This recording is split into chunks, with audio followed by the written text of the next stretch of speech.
திருவாரூரில் சிறை காவலர் உள்ளிட்ட 3 பேரை வீடு புகுந்து தாக்கிய திமுக கவுன்சிலர் மீது வழக்கு பதிவு செய்யப்பட்ட நிலையில் தாக்குதல் நடத்திய வீடியோ வெளியாகியுள்ளது. அதனை தற்போது பார்க்கலாம்.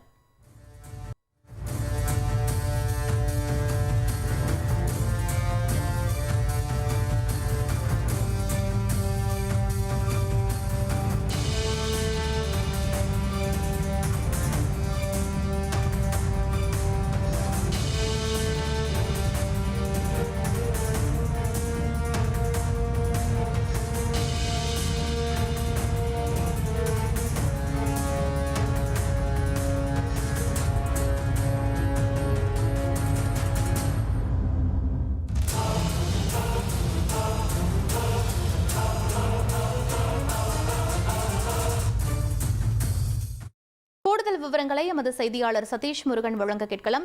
சதீஷ், முழு விவரங்கள் என்ன பதிவு பண்ணுங்க.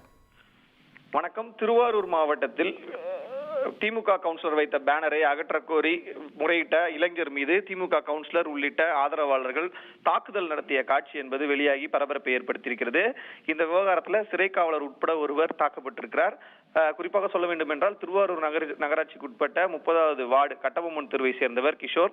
இவரது வீட்டின் அருகே திமுக கவுன்சிலர் புருஷோத்தமன் பிளெக்ஸ் பேனர் ஒன்றை வைத்திருக்கிறார். இதை அகற்ற கோரி கிஷோர் முறையிட்ட போது இருவருக்கும் இடையே வாக்குவாதம் ஏற்பட்டது. இதனைத் தொடர்ந்து புருஷோத்தமன் தனது ஆதரவாளர்கள் 10க்கும் மேற்பட்டவர்களை அழைத்துக் கொண்டு கிஷோரை தாக்கியுள்ளார்.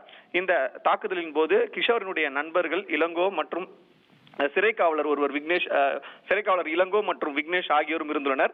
இந்த நிலையில தான் சிறை காவலர் விக்னேஷ் மற்றும் அதே போன்று இளங்கோ ஆகியோர்களை தாக்குதல் ஈடுபடுத்திய புருஷோத்தமன் மீது வழக்கு பதிவு செய்ய கோரி சிறை காவலர் இளங்கோ என்பவர் காவல் நிலையத்தில் புகார் அளித்திருந்தார்.